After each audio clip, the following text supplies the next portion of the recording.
El camino a Cristo. Tema número 10. Los dos lenguajes de la providencia.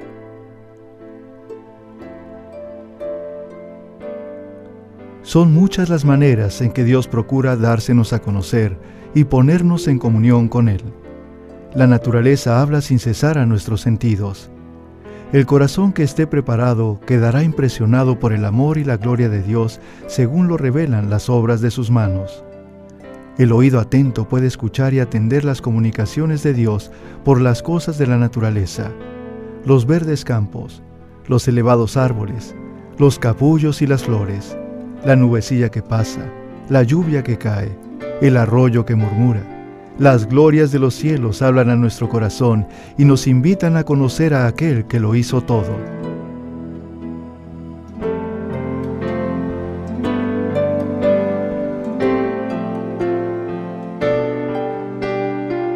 Nuestro Salvador entrelazó sus preciosas lecciones con las cosas de la naturaleza, los árboles, los pájaros, las flores de los valles, las colinas, los lagos y los hermosos cielos, así como los incidentes y las circunstancias de la vida diaria.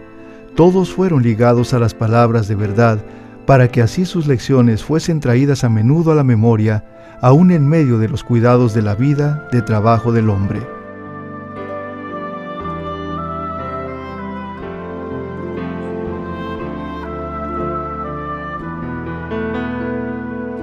Dios quiere que sus hijos aprecien sus obras y se deleiten en la sencilla y tranquila hermosura con que Él adornó nuestra morada terrenal.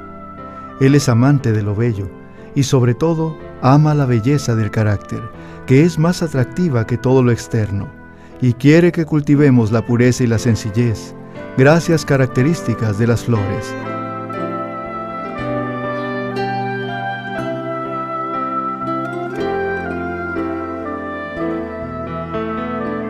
Si tan solo queremos escuchar, las obras que Dios creó nos enseñarán preciosas lecciones de obediencia y confianza. Desde las estrellas que en su carrera sin huella por el espacio siguen de siglo en siglo los derroteros que les asignó, hasta el átomo más diminuto, las cosas de la naturaleza obedecen la voluntad del Creador, y Dios cuida y sostiene todo lo que creó.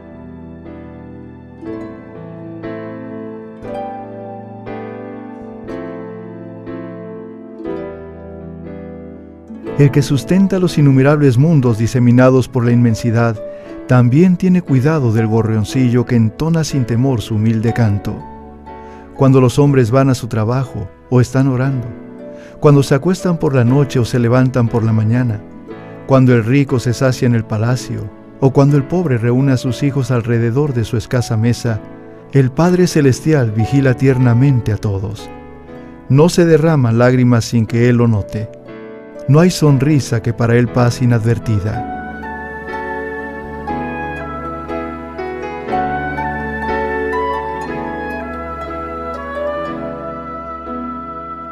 Si creyéramos implícitamente esto, desecharíamos toda ansiedad indebida. Nuestras vidas no estarían tan llenas de desengaños como ahora, porque cada cosa, grande o pequeña, se dejaría en las manos de Dios, quien no se confunde por la multiplicidad de los cuidados, ni se abruma por su peso. Entonces nuestra alma gozaría de un reposo que muchos desconocen desde hace largo tiempo.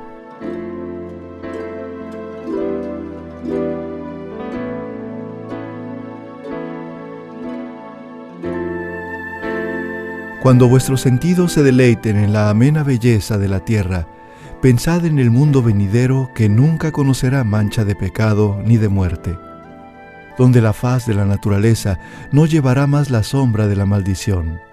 Que vuestra imaginación represente la morada de los justos, y entonces recordad que será más gloriosa que cuanto pueda figurarse la más brillante imaginación.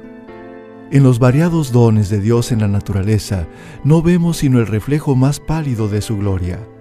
Está escrito: cosa que ojo no vio, ni oído oyó, y que jamás entraron en pensamiento humano, las cosas grandes que ha preparado Dios para los que le aman. 1 Corintios 2:9.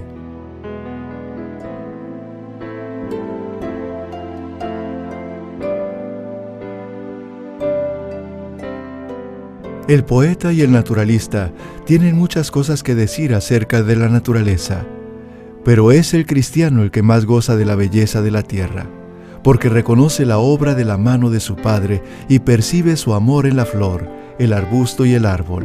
Nadie que no los mire como una expresión del amor de Dios al hombre puede apreciar plenamente la significación de la colina ni del valle, del río ni del mar.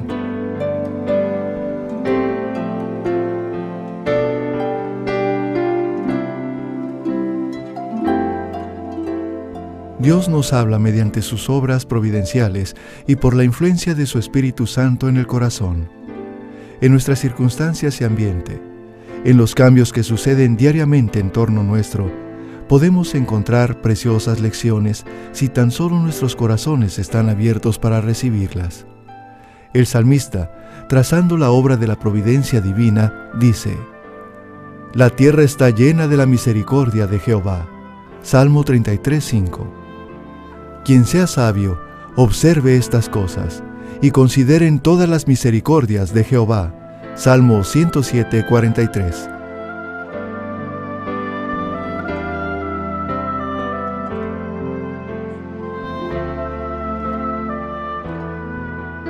Dios nos habla también en su palabra. En ella tenemos en líneas más claras la revelación de su carácter, de su trato con los hombres y de la gran obra de la redención. En ella se nos presenta la historia de los patriarcas y profetas y de otros hombres santos de la antigüedad. Ellos eran hombres sujetos a las mismas debilidades que nosotros. Santiago 5:17.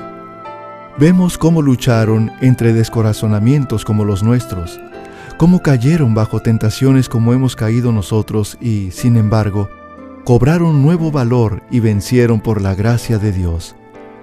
Y recordándolos, nos animamos en nuestra lucha por la justicia. Al leer el relato de los preciosos sucesos que se les permitió experimentar, la luz, el amor y la bendición que les tocó gozar y la obra que hicieron por la gracia a ellos dada, el Espíritu que los inspiró enciende en nosotros un fuego de santo celo y un deseo de ser como ellos en carácter y de andar con Dios como ellos.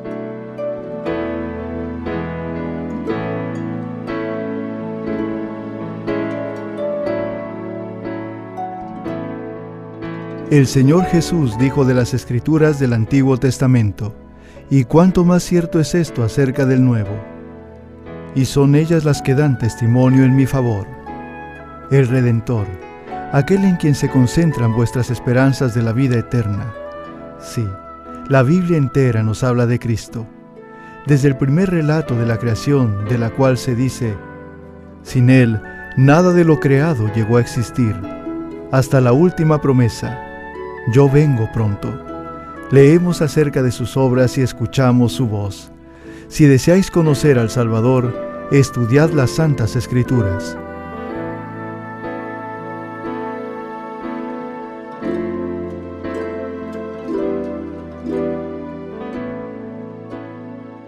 Llenad vuestro corazón de las palabras de Dios.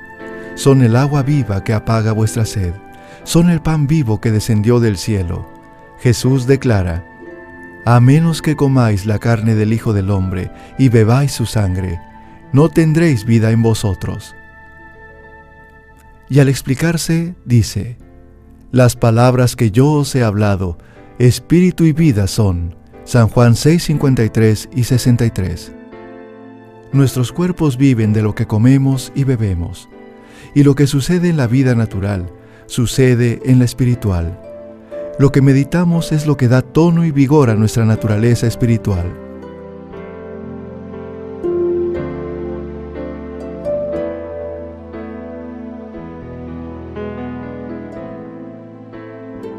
El tema de la redención es un tema que los ángeles desean escudriñar.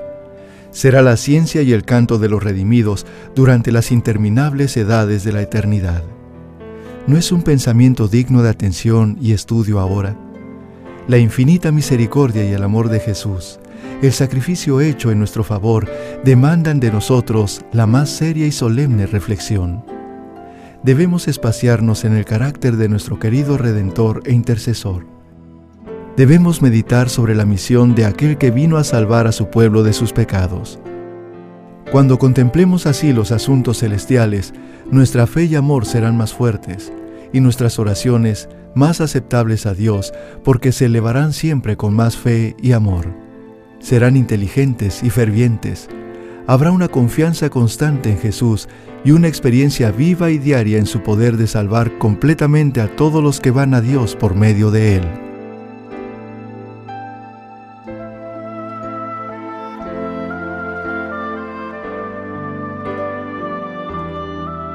A medida que meditemos en la perfección del Salvador, desearemos ser enteramente transformados y renovados conforme a la imagen de su pureza. Nuestra alma tendrá hambre y sed de ser hecha como aquel a quien adoramos. Mientras más concentremos nuestros pensamientos en Cristo, más hablaremos de Él a otros y lo representaremos ante el mundo.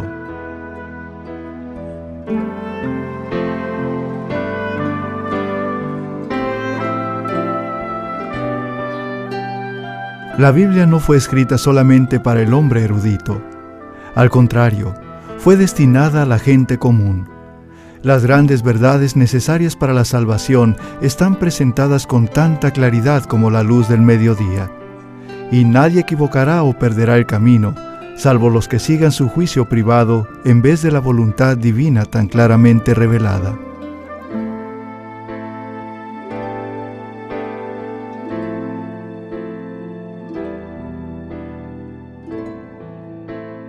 No debemos conformarnos con el testimonio de ningún hombre en cuanto a lo que enseñan las Santas Escrituras, sino que debemos estudiar las palabras de Dios por nosotros mismos.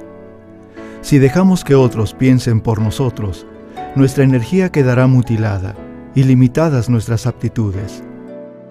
Las nobles facultades del alma pueden perder tanto por no ejercitarse en temas dignos de su concentración que lleguen a ser incapaces de penetrar la profunda significación de la palabra de Dios. La inteligencia se desarrollará si se emplea en investigar la relación de los asuntos de la Biblia, comparando texto con texto y lo espiritual con lo espiritual.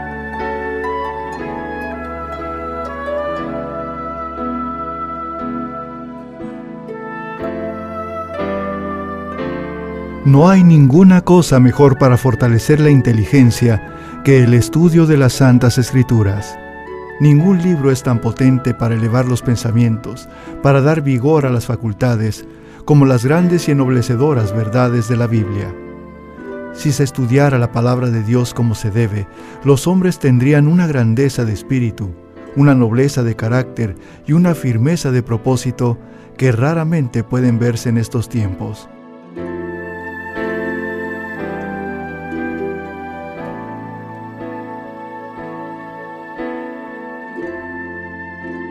No se saca sino un beneficio muy pequeño de una lectura precipitada de las Sagradas Escrituras. Uno puede leer toda la Biblia y quedarse, sin embargo, sin ver su belleza y comprender su sentido profundo y oculto. Un pasaje estudiado hasta que su significado nos parezca claro y evidentes sus relaciones con el plan de la salvación es de mucho más valor que la lectura de muchos capítulos sin un propósito determinado y sin obtener ninguna instrucción positiva. Tened vuestra Biblia a mano, para que cuando tengáis oportunidad la leáis. Retened los textos en vuestra memoria. Aún al ir por la calle, podéis leer un pasaje y meditar en él hasta que se grabe en la mente.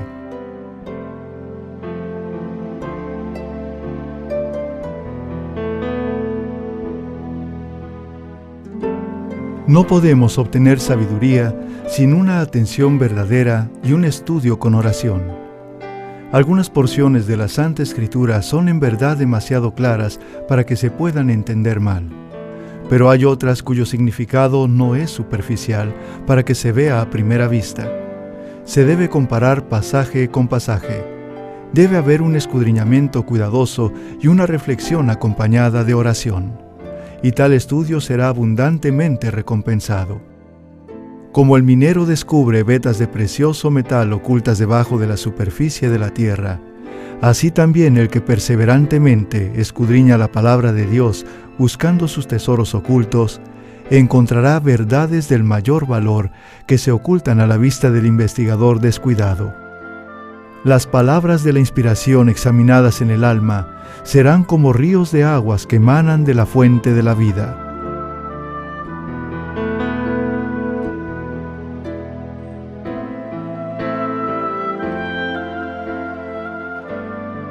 Nunca se debe estudiar la Biblia sin oración.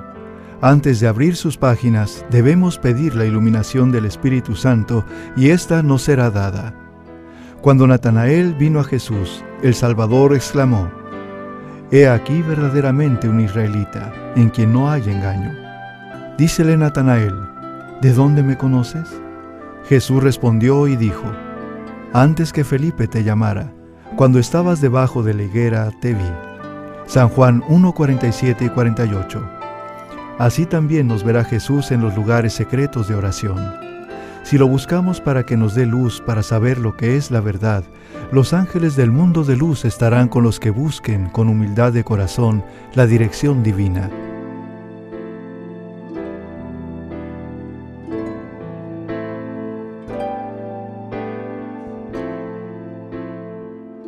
El Espíritu Santo exalta y glorifica al Salvador. Es su oficio presentar a Cristo, la pureza de su justicia y la gran salvación que tenemos por Él. Jesús dice: «Él tomará de lo mío y os lo anunciará». San Juan 16:14. El Espíritu de verdad es el único maestro eficaz de la verdad divina. ¿Cuánto no estimará Dios a la raza humana, siendo que dio a su Hijo para que muriese por ella, y manda su Espíritu para que sea el maestro y continuo guía del hombre?